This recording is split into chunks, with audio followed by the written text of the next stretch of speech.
أعوذ بالله من الشيطان الرجيم. بسم الله الرحمن الرحيم. إن الحمد لله نحمده ونستعينه ونستغفره ونعوذ بالله من شرور أنفسنا وسيئات أعمالنا.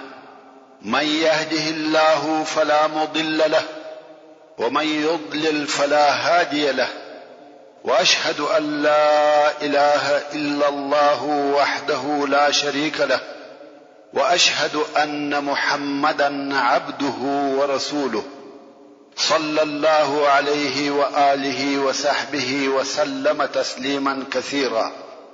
أما بعد، محترم ورونو، موږ هغه حالات بیانول کوم وخت چې مشرکان ټوله د بیرته تګ دپاره تیار او آماده سوه.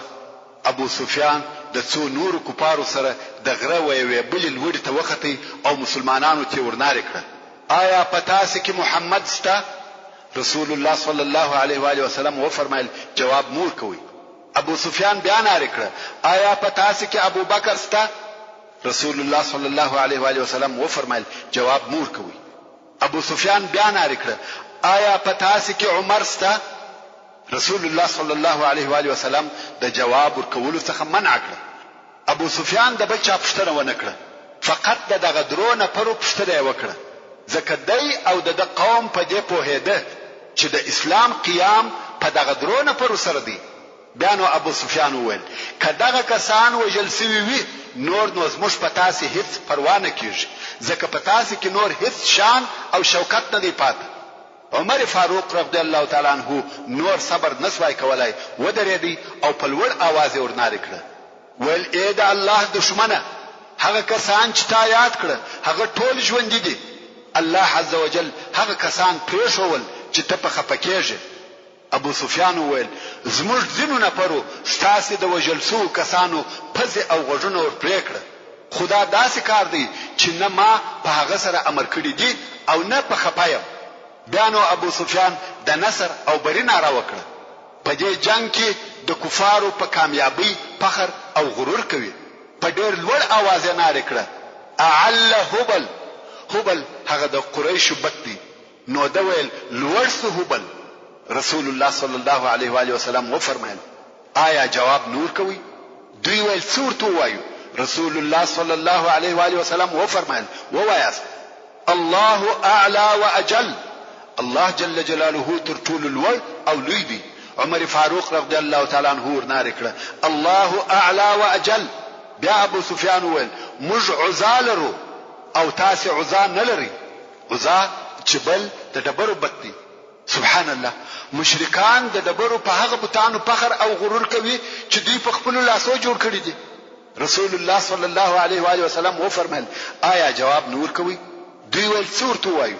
ویل وایست الله مولانا ولا مولا لكم، یعنی الله عز وجل زموږ دوست او مالک دی او تاسې لر دوست او مالک نسته. عمر فاروق رضی الله تعالی عنہ ورنارې کړه الله مولانا ولا مولا لكم. بیا ابو سفیان وویل دغه ورځ د بدر د ورځې په بدل کې ده او جنگ د سلوغې په شکل دی، کله لوړه وي کله کښته، یعنی کله تاسې کامیاب یاست کله موږ. عمر فاروق رضی الله تعالی عنہ وویل تاسې زموږ سره نشئ برابرېدلی، زموږ مړي په جنت کې دي او ستاسې مړي په اور کې دي. ورونو ښه متوجه سئ، مسلمانان او کفار هیڅ کله نشي سره برابرېدلی. د مسلمانانو وژل سوي کسان جنت ته ځي او د کفارو د ابدي اور ته. بیا ابو سفیان وویل یا عمر ته یو وار ماته راسه. رسول الله صلی الله علیه و آله وسلم وفرمایل ورسه وګوره چې څه وایي. عمر رضی الله تعالی عنہ ورغلی. ابو سفیان ورته ویل یا عمر په الله سره قسم درکوم چې موږ محمد صلی الله علیه و آله وسلم ووژي. عمر رضی الله تعالی عنہ ویل یا په والله او هغه دغه اوس ستا خبري اوري. ابو سفیان ویل ته ماته تر ابن قمعه صادقه. ابن قمعه خو ویلی و چې ما محمد صلی الله علیه و آله وسلم ووژي، مگر عمر رضی الله تعالی عنہ وایي هغه ژوندی دی. نو ابو سفیان ویل زستا خبره منم نه د ابن قمعه. ابن اسحاق رحمه الله وايي کوم وخت چې ابو سفیان او د ملګری رئیس و نو یې نار کړ زموږ او ستاسو وعده پر راتلونکي کال کې په بدر کې ده یعنی پر کال دا شپه به بیا په بدر کې سره جنگیږو رسول الله صلی الله علیه و آله وسلم د خپل اصحاب څخه و نفر تول ورته وای هو دغه وخت او هغه ځای زموږ او تاسو په مابین کې وعده او موعد دی بیا نو رسول الله صلی الله علیه و آله وسلم او حضرت علی رضی الله تعالی عنه تول چې په مشرکانو پسې وروځه او وګوره چې دوی څه کوي او مقصد یې څه دی کې آسان ګوشه کړی و او پر اوشانو سپاره و نو دوی مکه مکرمه ته ځي او که پر آسانو سپاره و اوشان یې دغه ورسره بیول نو یې د مدینه منورې اراده ده او زما د قسم په هغه ذات وي چې زما نفس د هغه په قدرت کې دی چې د مدینه منورې اراده و زبه هلته په ورسم او هلته به جنگ ورسره وکم علی رضی الله تعالی عنہ وايي زه په مشرکانو په وروتم ګورم چې دوی څه کوي او چیرې ځي ومې لیدل چې آسان یې ګوښه کړه او دوی پر اوشانو سپارس و مخ پر مکه مکرمه رهیس و ورونو د بحث په دغه حصہ کې به د احد د وجلسو کسانو یا شهیدانو او زخمیانو یو څه متفرقه قصې درته بیان کوم زید ابن ثابت رضی الله تعالی عنہ وايي کوم وخت چې قریش د میدان جنگ څخه ولاړه او مسلمانانو دا موقع پیدا کړه چې په خپل وجلسو کسانو او زخمیانو پسې وګوري نو رسول الله صلی الله علیه و آله وسلم زه ولېږلم چې په سعد ابن ربيع رضی الله تعالی عنہ پسې وګورم او راته ویل کدی سعد ولدی زما د طرفه سلام ورته وایه او ورته وایه چې رسول الله صلی الله علیه و آله وسلم وایي څه حال دی زید ابن ثابت رضی الله تعالی عنہ وایي زه په میدان جنگ کې په وجلسو کسانو کې ګرځیدم چې سعد ابن ربيع می په داسې حال کې ولیدي چې د ژوند آخري ساوي یکشله او یا ځای زخمی شوی وو ځینې زخمونه د تورو ځینې د نیزو او ځینې د غشو نو ما ورته ویل یا سعد رسول الله صلی الله علیه و آله وسلم سلام درته وایي او پښتنه دي کوي چې څه حال دی سعد ابن ربيع ویل پر رسول الله صلی الله علیه و آله وسلم دي سلام وي او ورته وایي یا رسول الله د جنت بوی حسوم او زما قوم انصار ته وایي کپتاس کې د سترګو در په ول قدرت پاتو او رسول الله صلی الله علیه و آله وسلم ته دشمن ورسېدی بیان د الله جل جلاله په حضور عذر نه لري او په دغه وخت کې پاک روح د بدن جلاس هلته په زخمیانو کې یو نفر وو چې نوم یې عمرو ابن ثابت وو او خلقو اسیرم ورته ویل دغه اسیرم کافر وو مخکې چې به مسلمانانو هر وخت اسلام پر ارزاوه د به انکار کاوه او اوس په زخمیانو کې پروتي او د ژوند اخري لحظه دي مسلمانانو یو د بل سره وویل دغه اسیرم څنګه راغلی دی دوی خو د اسلام څخه منکر وو بیا یې په خپل د اسیرم څخه پوښتنه وکړه ویل د قومیت په سبب راغلی کدی و اسلام ته رجوع کړی ده اسیرم ویل بلکې اسلام ته مې رجوع کړی ده پر الله او رسول الله می ایمان راوړی دي او بیا می د رسول الله صلی الله علیه و آله وسلم په ملګرتیا جنگ وکړي ترڅو چې دغه حال مې دي چې تاسو یې وینئ او په دغه وخت کې وفات صحابه کرامو د حال ورسول الله صلی الله علیه و آله وسلم توای رسول الله صلی الله علیه و آله وسلم و فرمایل دی د اهل جنت څخه دی ابو هريره رضی الله تعالی عنہ وایي چې دغه اسیرم هیڅ کله د الله جل جلاله د پاره یو منځ هم نو کړی مسلمانان په زخمیانو کې پر قزمان پیښ شو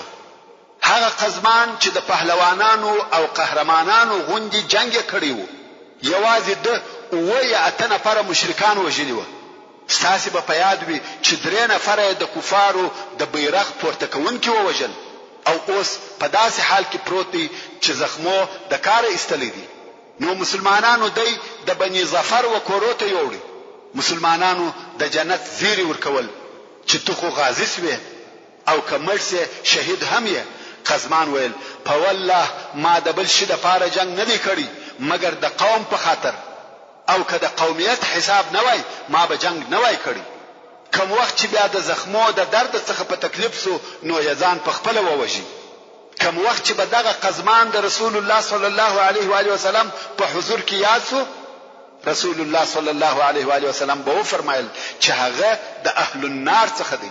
ورونو دا د هغه مجاهدینو مصير او نتیجه ده او ځای اور دی چې بل اعلاء کلمت الله څخه د بل هر مقصد د پاره جنگیږي، مثلا د قومیت، حزب، کرسی یا داسې نور.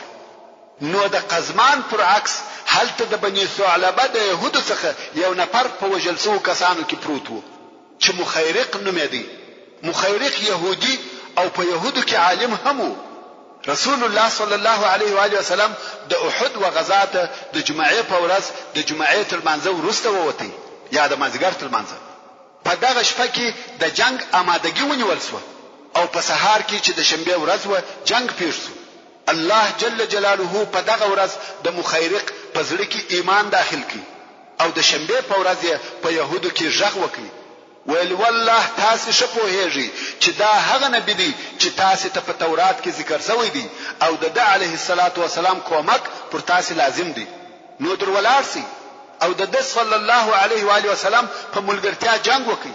يهودو بهانه او پلمه کول ویل یا مخیرق ته پوهیږي چې نن شنبه ده او د شنبه په ورځ الله جل جلاله پر موږ جنگ حرام کړی دی. مخیرق ویل اوس تاسو ته شنبه نسته، تاسو په دغه بهانه غواړي چې نبی आवाज جنگ وکي او تاسو ناست یاست. نو د خپل اسلحه ور سره واخسته او ویل کزه ووجل سم زما مال د محمد دی، هر څه چې پکوي د خوښه ده. نو د یوازې رهیسو او د جنگ میدان ته داخل سو، پس له یو څه جنگ کولو شهید ووجل سو.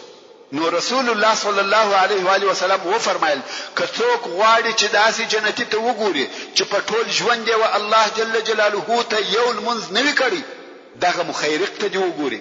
سبحان الله، په ټول ژوند یې یو منځ نه وکړي، مسلمان سو بیا ووجل سو او جنت ته داخل سو. وهر هغه چاته چې د الله جل جلاله د جنت اراده وي دغه څه ورته اسانه کې. رسول الله صلی الله علیه و آله وسلم فرمایي جنت وتاته ستاده چوټي تر بند نږدې دي، خو وروره زما او ستاسو څخه یو څه حرکت غواړي. په خپل اعمالو کې باید یو څه اراده ولرو. الله جل جلاله دې زموږ او ستاسو په نصیب کې. د شهیدانو د جملې څخه یو هم عمرو ابن جموح رضی الله تعالی عنه. عمرو په پښه ګډو کوم وخت چې رسول الله صلی الله علیه و آله وسلم د جنگ آمادګی نیول د هم د وتلو نیت وکړي. اولادو یې ورته ویل پلاره ته ګډې معذوره یې، الله جل جلاله ستاسو جنگ او جهاد ساقط کړی دی، ته معافیه. د ویل زه غواړم چې په دغه ګډه پښه جنت ته داخل سم. نو یې د رسول الله صلی الله علیه و آله وسلم څخه د جنگ کولو اجازه وغوښته او رسول الله صلی الله علیه و آله وسلم هم د وتلو اجازه ورکړه او په دغه جنگ کې شهید شو. کوم وخت چې د احد د ورځې شهیدان راټول او سره یو ځای شو، رسول الله صلی الله علیه و آله وسلم ورته ودرېدی او وی فرمایل زه پر دغه کسانو شاهد یم او هیڅ داسې زخمی نشته چې د الله جل جلاله په لار کې د زخمی سي مگر الله عز وجل به د قیامت په ورځ راپورته کوي او د زخم څخه به ویني بهیږي، داسې ویني چې رنگ به د وینو وي او بوی به د مشکو وي. اوس نو ځینو مسلمانانو خپل شهیدان مدینه منورې ته وړل چې هلته شخ کې هر یو خپل قریب اخستی اوړي. مگر رسول الله صلی الله علیه و آله وسلم امر وکي کچا د مسلمانانو د شهیدانو څخه یو څوک وړي وي برته دی راوړي چې ټول شهیدان دلته د خپل شهادت پر ځای شخصي او غسل هم مور کوي، فقط زغری او اسلحه ځنی استکی او په خپل کالو کې شخقي. د جابر ابن عبد الله د عمه مېړه او ورور شهیدان شوی و. نو دې پر یو اوش د خپل خاوند او د هغه د ورور جسدونه اخیستی و چې مدینه منورې ته یوسي. دا په لار کې و چې د رسول الله صلی الله علیه و آله وسلم امر ورورسېدی. هغه دوی بیرته راوګرځول او د مسلمانانو د شهیدانو سره په احد کې شخ کړسو. د مسلمانانو شهیدان یې دوا یا درې نفر په یو قبر کې شخول. رسول الله صلی الله علیه و آله وسلم په پښتنه کول چې د کم یو ډېر قران مجید په یاد وو و هر یو ته چې به اشاره وسوه په لحد کې به هغه د قبله و طرف ته د مخ کاوه. او 2 نفر به په یو کالی کې سره یو ځای کول. یعنی کفن خو نور کول کېدی، مګر هغه سربېره پټو یا چادر چې به پر اچاوه 2 نفر به په یو چادر کې پټول. دا د مسلمانانو د غریبۍ او مسکنت حالت وو. او بیا رسول الله صلی الله علیه و آله وسلم و فرمایل چې د قیامت په ورځ زه پر دغه خلکو شاهد یم. عبد الله ابن عمرو ابن حرام د جابر رضی الله تعالی عنہ پلار او عمرو ابن جموح په یو قبر کې شخ کړسو، ځکه په ژوند کې هم د دوی دوه په مابین کې دوستي او محبت وو. د شهیدانو د راټولولو په وخت کې د حنظله رضی الله تعالی عنہ جسد ورک وو. پس له ګرځېدلو او لټولو یې هلته ګوښه د جسد پیدا کړي چې پر یو لوړم ځکه پروت وو او اوبه ځینې څڅېدلې. نو رسول الله صلی الله علیه و آله وسلم او اصحاب کرام ته وویل چې ملائکه ودته غسل ورکوي. او بیا یې فرمایل چې تاسو د شدت څخه پوښتنه وکړئ چې د څه قصه و. هغه د شپې خبر ورته وای. نو ځکه وحنظله رضی الله تعالی عنہ ته غسیل الملائکه ویل کیږي، یعنی هغه څوک چې ملائکو غسل ورکړي دي. رسول الله صلی الله علیه و آله وسلم چې د سیدنا حمزه رضی الله تعالی عنہ په شهادت نو خبر او اوس خپل اکا او رضعی ورور ولیدي چې وجل سوی دي، پزه او غوږونه پرې سوی دي، ناس یې تیر سوی دي او انای پر ځګر پرته ده. داسې منظر او مشهد دی چې په هر اندازه سره انسان فکر کوي تر هغه هم غمجن حالت دی. رسول الله صلی الله علیه و آله وسلم دغه حال په لیدلو سره ډیر غمجن سو او ژاړي. د رسول الله صلی الله علیه و آله وسلم عمه صفیه رضی الله تعالی عنها راغله غواړي چې خپل ورور حمزه رضی الله تعالی عنه وویني. رسول الله صلی الله علیه و آله وسلم د دې زوی زبیر رضی الله تعالی عنه امر کوي چې په یو قسم سره دی دا د دې څخه وګرځول سي چې خپل ورور وویني. مګر دی وویل ولی می د ورور د لیدلو څخه منع کوي؟ زه خبره سوم چې زما د ورور پزه او غوږونه یې ورپرې کړي دي او دا هم د الله جل جلاله په لار کې. موږ په دې کار نو راځي، مګر زه د دې کار اجر او ثواب د الله جل جلاله څخه غواړم او ان شاء الله صبر به وکم. بیا نو راغله خپل ورور یې ولیدي، دعا یې ورته وکړه، انا لله وانا الیه راجعون یې وویل، د مغفرت طلب او غوښتنه ورته وکړه. ورونه او خوندو دغه ته صبر وایي چې انسان د هر غم او مصیبت په اوله مرحله کې صبر وکړي او د الله عزوجل په تصرف راضي شي. کنه په ورسته کې خو هر څوک د خپل بیوسی په سبب راضي کیږي. په واسه څه نوی پوره نو وای صبر میکړی دي، خو اصلي صبر هغه دی چې د غم او مصیبت د پیښېدلو سره یو ځای ووایي چې د الله عزوجل په قضا خوش او راضي یم. هو په پټه خوله او بیل شکایت جړه دا انساني رحم او عاطفه ده، د هغه څخه شرعي منع هم نشته، خو شکایت او په لوړ आवाज سره جړه منع او ګناه ده. بیا نو رسول الله صلی الله علیه و آله وسلم امر وکړي چې حمزه رضی الله تعالی عنہ دی د عبد الله ابن جحش رضی الله تعالی عنہ سره یو ځای شخ کړسي، ځکه عبد الله ابن جحش رضی الله تعالی عنہ د حمزه رضی الله تعالی عنہ د خور زوی او رضعی ورور وو. عبد الله ابن مسعود رضی الله تعالی عنہ وایي هیڅ کله موږ د رسول الله صلی الله علیه و آله وسلم داسې سخت او شدید جړه نه دلیدلې لکه پر حمزه رضی الله تعالی عنہ چې جړل. او بیا رسول الله صلی الله علیه و آله وسلم حمزه رضی الله تعالی عنہ د قبله و طرف ته کښېښاوه او د صلی الله علیه و آله وسلم ورته ودرېدی. په دونه شدت سره جړل چې موږ یې د جړه سګلی اورېده.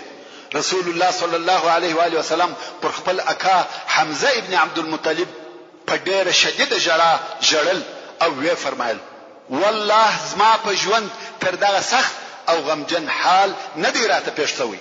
ورونو او خوندو د احد د شهیدانو منظر او مشهد د لیدونکو د پاره ډیر غمجن او زړه دردونکی وو. په لیدلو سره یې خودنه دله. خباب رضی الله تعالی عنہ وای د حمزه رضی الله تعالی عنہ د پاره کفن یا د بدن د پټولو د پاره بیل یو کوچنی پټو څخه بل شی نو موجود چې پر سر به ورواچاوه پښې به لسوي چې پر ټرو به ورواچاوه سر به لڅ نو هغه کوچنی پټوی پر سر ورواچاوه او د پښو د پټولو د پاره پر پښو واښه ورواچول. عبدالرحمن ابن عوف رضی الله تعالی عنہ وای مصعب ابن عمیر رضی الله تعالی عنہ چې تر ما شه او بهتر وو ووجل سو او په داسې یو پټو کې کپن کړ سو چې سر به ورپټ کی پښې به لڅسوي او چې پښې به ورپټ کړي سر به لڅسو. خباب رضی الله تعالی عنہ وای چې بیان رسول الله صلی الله علیه و آله وسلم راتول چې سر یې ورپټ کی او پر پښو یې واشور واچوي. بیان رسول الله صلی الله علیه و آله وسلم د احد د شهیدانو د شخولو امر وکړ او په دغه طریقه سره د احد شهیدان پر هغه ځای او پر هغه میدان جنگ بیل غسل او کفنه په خپل کالو کې شخ کړسو. امام احمد رحمه الله روایت کوي او وایي کوم وخت چې د احد په ورځ مشرکان د میدان جنگ څخه بلاړه رسول الله صلی الله علیه و آله وسلم و فرمایل سم او برابر ودرېږي چې زه د خپل رب عز وجل حمد او ثنا وایم. اصحاب کرام هم د صلی الله علیه و آله وسلم ترشا صف ودرېده او رسول الله صلی الله علیه و آله وسلم په دعا داسې شروع وکړ اللهم لك الحمد كله اللهم لا قابض لما بسطت ولا باسط لما قبضت ولا هادي لمن أضللت ولا مضل لمن هديت ولا معطي لما منعت ولا مانع لما أعطيت ولا مقرب لما باعدت ولا مبعد لما قربت اللهم ابسط علينا من بركاتك ورحمتك وفضلك ورزقك اللهم إني أسألك النعيم المقيم الذي لا يحول ولا يزول اللهم إني أسألك العون يوم العيلة والأمن يوم الخوف اللهم إني أعوذ بك من شر ما أعطيتنا وشر ما منعتنا اللهم حبب إلينا الإيمان وزينه في قلوبنا وكره إلينا الكفر والفسوق والعصيان واجعلنا من الراشدين اللهم توفنا مسلمين وأحينا مسلمين وألحقنا بالصالحين غير خزايا ولا مفتونين اللهم قاتل الكفرة الذين يكذبون رسلك ويصدون عن سبيلك واجعل عليهم رجزك وعذابك اللهم قاتل الكفرة الذين أوتوا الكتاب إله الحق. ورونو دغه دعا په یاد کړئ ډیره ښه بابرکته او جامعه دعا ده. کوم وخت چې رسول الله صلی الله علیه و آله وسلم د شهیدانو د شخولو څخه فارغ سو او د خپل رب عز وجل حمد او ثنا یې وویل د خپل پاته ملګرو سره د مدینه منورې پر طرف رهیسو لکه څنګه چې د جنگ په جریان کې د مؤمنو او صادقه مسلمانانو حب او فداکاری ښکارا سوه د غرنګ پلار او مدینه منوره کې د مؤمنه او صادقه مسلمانو شذو حب او فداکاری ښکارا سوه. ورونو د مسلمانانو د مرګ او ژوبل خبرونه و مدینه منوره ته رسیدلې دي او هر شزه په دې انتظار ده چې څوک او کم قریب به وجل سوي وي او تر هر چا د رسول الله صلی الله علیه و آله وسلم د صحت او سلامتیا په انتظار کې وي. د مدینه منوره په لار کې د رسول الله صلی الله علیه و آله وسلم او مسلمانانو په مخه حمنه بنت جحش رضی الله تعالی عنها ورغله. اول د دې دورور عبد الله ابن جحش رضی الله تعالی عنه د وجل کېدو خبر ورته وویل سو دې انا لله وانا الیه راجعون وویل او د هغه د پاره د مغفرت دعا وکړه. بیا د دې د ماما حمزه ابن عبد المطلب رضی الله تعالی عنه د وجل کېدو خبر ورته وویل سو بیا یې هم انا لله وانا الیه راجعون وویل او د هغه د پاره د مغفرت دعا وکړه او د رسول الله صلی الله علیه و آله وسلم د حال پوښتنه وکول. بیا د دې د خاوند مصعب ابن عمیر رضی الله تعالی عنه د وجل کېدو حال ورته وویل سو دلته نور صبر نسوای کولای په جړه او غلبلوس و. رسول الله صلی الله علیه و آله وسلم و فرمایل بشکه چې میړه د شذې لپاره په یو درجه او مقام کې دی او بیا رسول الله صلی الله علیه و آله وسلم او مسلمانان د بنی دینار د قبیله څخه پر یو داسې شته ورغله چې میړه ورور او پلار یې په احد کې شهیدان شوی و ودې ته د دغه اقرباو د وجل کېدو خبر وویل سو دی ویل رسول الله صلی الله علیه و آله وسلم څنګه دی دوی ویل الحمدلله هغه په خیر دی دی ویل ماته راوښوي یا راشکارای کی چې زه ووینم خلقو د رسول الله صلی الله علیه و آله وسلم وطرف ته اشاره وکړه چې هغه دی شذ چې رسول الله صلی الله علیه و آله وسلم ولیدي نو یې څوې سبحان الله شذ ویل یا رسول الله تر تا ورسته هر غم کوچنی دی د سعد ابن معاذ رضی الله تعالی عنہ مور د رسول الله صلی الله علیه و آله وسلم وطرف ته پسغستا ورهسوي و سعد ابن معاذ رضی الله تعالی عنہ چې د رسول الله صلی الله علیه و آله وسلم د بودقیزه یا تناوی نیولې وو ویل یا رسول الله دغه زما مور ده رسول الله صلی الله علیه و آله وسلم وفرمایل مرحبا بها یعنی دې ته شراغلی وایم او رسول الله صلی الله علیه و آله وسلم ودې ته ودرېدی دا چې ورنږدې شو رسول الله صلی الله علیه و آله وسلم ودې ته د دې د زوی عمرو ابن معاذ رضی الله تعالی عنہ چې د سعد ابن معاذ رضی الله تعالی عنہ ورور د شهادت تصلاور کول دی وویل یا رسول الله دا چې تمی جوړ روغ ولیدې نور ټول غمونه کوشنی دي دا نو رسول الله صلی الله علیه و آله وسلم د هغه کسانو و کورنۍ ته دعا وکړه چې په احد کې شهیدان شوی و او بیا یې د سعد رضی الله تعالی عنہ و مور ته ویل یا ام سعد تا ته زیری در کوم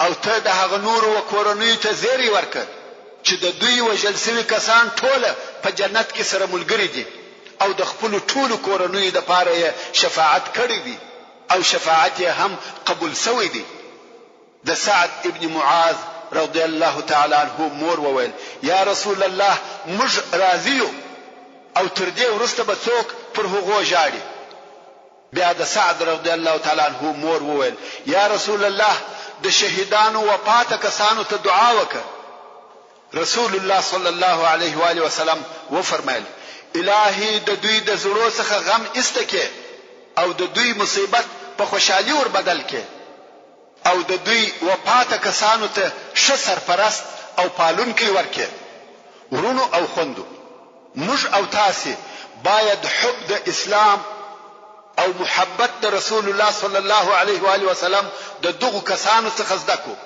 دا هغه کسان دي چې پر اسلام او مسلمانیت دوی 3 کال نه دي تیر شوی هغه یې قرباني او فداکاری وي او دا یې صدق او اخلاص دي موږ او تاسو چې د زیږیدلو په وخت کې مو د شهادت کلمې په غوږو کې ویل شوی دي او د مسلمان مور پاک شدي مرودلې دي سره ته پېښه ده چې نن ورځ د یو څه مال او پیسو د پاره دین او ایمان الله او رسول الله هیرو همیشنی جنت د څو ورځې پر راحت مبدلوي رسول الله صلی الله علیه و آله وسلم د دغه ورځې په ماښام کې چې د شنبه ورځ اومه د شوال او دریم کال د هجرت وو مدینه منوره ته ورسېدی کوم وخت چې خپل کور ته ورغلی خپل توره او حضرت فاطمه رضی الله تعالی عنها ته ورکړه او ول ایلوري دغه څخه ویني پریمنځه په والله نن یو فار سره وکړه حضرت علی رضی الله تعالی عنہ هم خپل توره او حضرت فاطمه رضی الله تعالی عنها ته ورکړه ویل د دې څخه هم ویني پریمنځه په والله نن یو فار سره وکړه رسول الله صلی الله علیه و آله وسلم و فرمایل کتا نن په اخلاص سره جنگ کړی دی نو سهل ابن حنیف او ابو دجانه هم ستا سره یو ځای په اخلاص جنگ کړی دی ورونو د سیرت په کتابو کې تقریبا ټول روایتو پر دې اتفاق کړی دی چې د مسلمانانو ټول شهیدان او یا نفر او ډیر اکثریت هم د انصارو څخه و 15 نفر یوازې د انصارو څخه وژل شوی و چې یو 40 نفر د خزرج د قبیله څخه و او 30 نفر د اوس د قبیله څخه و او یو نفر د يهودو څخه وژل شوی و خو د مهاجرینو شهیدان فقط 4 نفر و مگر د مشرکانو وژل شوی کسان ابن اسحاق رحمه الله وايي چې د مشرکانو د وژل شوی کسانو شمیر 22 نفر دي خو خو که دقیقه احصائیه وسی او د جنگ پر هغه ټولو تفاصیلو عمیق نظر واچول سي چې د سیرت په کتابو کې ذکر شوی دي او هغه چې د جنگ په مختلفو مرحلو کې د مشرکانو د وجل شوو کسانو یادونه کیږي د هغو څخه دا نتیجه راوځي چې د مشرکانو د وجل شوو کسانو شمیر 20 نفر دي نه 22 نفر والله اعلم. پس له هغه څخه چې مسلمانان د احد د غزا څخه راغله دغه شپه چې د یک شنبه شپه او د شوال د میاشتې اتمه شپه ده په مدینه منوره کې د تیارسۍ په حالت کې تیر شو. دا شپه په داسې ډول پر تیر شو چې ټول ستړي او هلاک وو، ټوک ټوک او زخمیان وو، څه تکلیفونه او زحمتونه پر تیر شوي وو. خو بیا یې هم په دغه شپه د مدینه منورې لارې او مدخلونه ساتل چې د شپې حمله را باندې ونسي او پر خپل قائد اعلی رسول الله صلی الله علیه و آله وسلم یې پیری کوله. خاصتا کبه بیا د یو طرف څخه یو आवाज یا کړپی واوریدل شو. رسول الله صلی الله علیه و آله وسلم دغه شپه په فکر تیر کړ.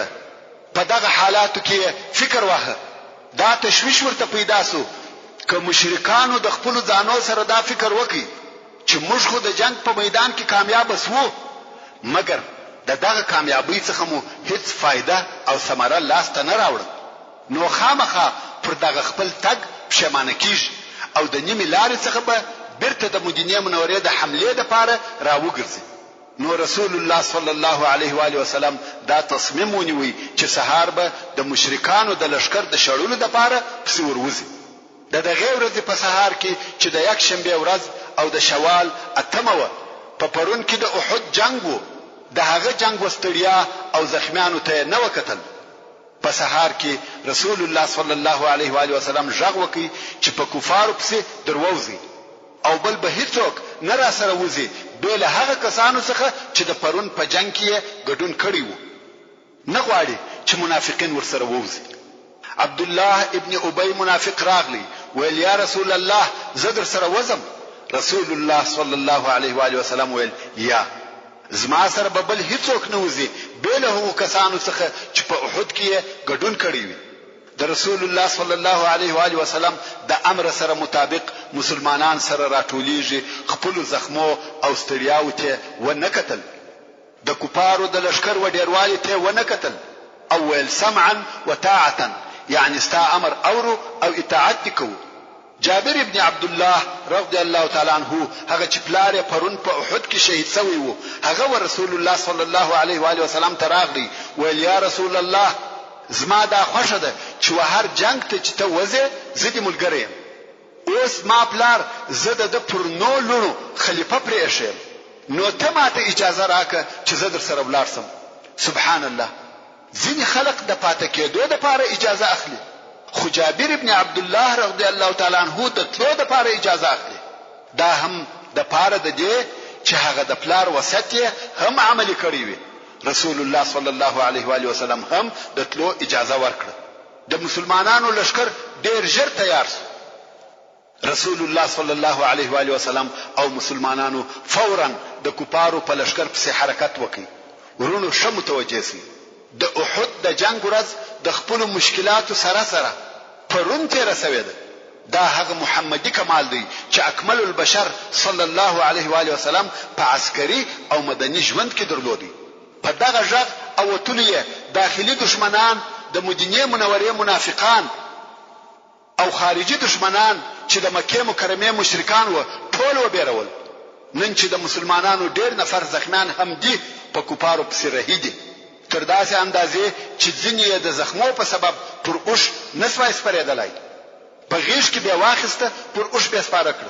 د مسلمانانو په جمله کې 2 زخمي ورونه هم و. هغه چې زخم یې لږ او سپک و هغه بل ورور په شاوړي. څو د مسلمانانو لشکر و حمراء الاسد ته ورسېدي چې دغه ځای د مدینه منورې څخه 8 میله لري دي او دلته یې واړول. په دغه ځای یعنی حمراء الاسد کې معبد ابن ابي معبد الخزاعي ورسول الله صلی الله علیه و آله وسلم تراغلی او مسلمان سو. څوک وایي چې یا مسلمان نسو پر هغه خپل شرک وو. خدا د خزاعه قبیله که مسلمانان و که مشرکان د زړو میل د رسول الله صلی الله علیه و آله وسلم وطرف ته و. دا ځکه چې د خزاعه او بني هاشم په مابین کې پخوانی حلف موجود و. نو معبد ویل یا محمد صلی الله علیه و آله وسلم دا چې ستا په اصحابو کې دغه وجنه پیښه شوه موږ ته ډیره درنه تمامه شوه او موږ په دې خوشاله کېدلو چې ته کامیاب شوی وای. رسول الله صلی الله علیه و آله وسلم امر کوي چې ابو سفیان ته ورسه او وی بیرو. ورونو هغه تشویش چې د رسول الله صلی الله علیه و آله وسلم سره د کفارو د بیرته راګرځېدو په سبب ورسره وو هغه حق او پر ځای وو. ځکه کفارو چې پر روحا کې واړول، روحا د یو ځای نوم دی چې د مدینه منورې څخه شپږ دشمله لري دي. نو کفارو چې پر روحا کې واړول یو پر بل ملامتي ویل. ځنو ویل چې تاسو اوس څه وکړه، د دوی شان او شوکت مورمات کی او بیا مونږ دغه څه پریښول. هغه د مسلمانانو مشران اوس هم پاتې دي، بیا به خلک درته راټول کی او جنگونه به در سره کوي. درځي چې بیرته ور وګرځو چې دغه پاتې کسان ټول ووښنو. خدا معلومه خبره ده چې دغه سطحي فکر او نظر د هغو کسانو د طرفه څخه وو چې دغه دوه ډلو قوت او معنویات په صحیح ډول سره نسوای اندازه کولای. نو ځکه د دوی یو مشر او زعیم صفوان ابن امیه د دوی د نظر مخالفت وکړي او ویل یا قوم دا کار مکوئ، زه بیریږم چې هغه کسان به در باندې راټول کی چې په اول وار کې د احد د جنگ څخه پاتې شوی و او پوره شکست به درکړي. درځي مکه مکرمه ته درځي، اوس لا کامیابی ستاسو ده او که په ورغلاست زه دا فکر کوم چې شکست به ستاسو وي. خو د صفوان ابن امیه دغه نظر د اکثریت په مقابل کې مغلوب شو. چا د نظر ونه منه او د مشرکانو لشکر پر دې اتفاق وکړي چې بیرته به مدینه منورې ته ځو او حمله به وکړو. د مخه تر دې چې ابو سفیان خپل لشکر د مدینه منورې پر طرف رهي کی معبد ابن معبد الخزاعي ورسېدی. ابو سفیان چې د په اسلام نو خبر ویل یا معبد څه خبر در سره ستا؟ معبد د ابو سفیان د اعصاب او روحیات سره شدید جنگ شروع کړي، غواړي چې معنویات ورمات او ضعیف کړي. نو معبد ویل محمد صلی الله علیه و آله وسلم په خپل دون ملګرو کې په تاسو په راوتلې دي چې ما یې مثل نه دلدلې د قهر څخه وتاست ته ایشي. د سره هغه کسان یو ځای سوي دي چې د احد په ورځ دي پاتې سوي وو او پر هغه خپل پاتې کېدو پښیمانه دي، او هغه کسان په دون قهر او غضب کې وو چې ما یې هیڅ کله مثل نه دلدلې. ابو سفیان ویل ویحک دا اوس ته څه وایې؟ معبد ویل په والله زما دا خیال دی چې ته به دغه ځای څخه نه بار سوي چې د هغو د اسانو تنجان به وویني یا به د هغه لشکر مقدمه د دغه غونډوي څخه راوړي. ابو سفیان ویل والله موږ د دې اراده کړې و چې دوهم وار بیا حمله پر وکړو او بالکل یې د بین یوسو. معبد ویل پام کوه چې دا کار ونه کړې، زه ستا د پاره نصیحت کوونکی او خیر غوښتونکی یم. دلته نو د مشرکانو د لشکر همت مات سو، بیره په زړه نه نوتل. د خپل ځان کامیابی او سلامتیا یې په دې کې ولیده چې ژر مکه مکرمه ته ځان ورسوي. خو بیا هم ابو سفیان یو بل روحي او عصبي جنگ د مسلمانانو د لشکر په مقابل کې شروع کړ چې شاید په دغه طریقه سره د مسلمانانو د حمله څخه خلاص. هغه داسي چې په دغه وخت کې د عبد قیس د سپرو یو ډله تیرېده چې د مدینه منورې اراده و. ابو سفیان و دغه سپرو ته وویل تاسو زما یو رساله محمد ته رسوي چې زبر د هغه په مقابل کې کوم وخت چې بیا تاسو مکه ته راسي دغه تاسو ټوله بودگان په اوس کو دربار کوم. هغه ویل هو ولې نه رسول. ابو سفیان ویل تاسو د خپل ځان څخه محمد ته ووایست چې قریش د یوې بلې ډېرې سخت حمله د پاره آمادګي نیولې او ویل چې موږ به دا وار محمد او د هغه ملګری ټوله د بین یوسف او داسې نوري خبرې ورته وکړي چې مسلمانان د دوی د تعقیبولو څخه منع کړي چې دا اصلا د ابو سفیان د طرفه د حقیقت خالی یو لفظي مناوره و او دا اصلا غوښته چې مسلمانان پسې ورنسي او دا خپل اوسنۍ بیره او تشته پټ کړي. خیر هغه د سپرو ډله په حمراء الاسد کې هغه د مسلمانانو د اړولو پر ځای ورغله او رسول الله صلی الله علیه و آله وسلم ته هغه خبري وکړه چې ابو سفیان ورته ویلی و. دوی ورته ویل چې قریشو د بلې لوی حمله د پاره ډېر لوی لشکر جوړ کړی وو او ځانونه یې تیار کړی وو، خو د سپرو دغه خبرو د مسلمانانو ایمان او توکل پر الله عزوجل نور هم ورزیات کړ. نو رسول الله صلی الله علیه و آله وسلم د دوی په جواب کې څه ورته وویل؟ رسول الله صلی الله علیه و آله وسلم او مسلمانانو وویل حسبنا الله ونعم الوکیل. د ټول دنیا په مقابل کې موږ ته یوازې الله کافي دی او الله څونه ښه کار جوړونکی دی. چې دغه موضوع الله عزوجل د سوره آل عمران په 103 نمبر آیات کې بیانوي او فرمایي الذين قال لهم الناس ان الناس قد جمعوا لكم فاخشوهم فزادهم ایمانا وقالوا حسبنا الله ونعم الوکیل.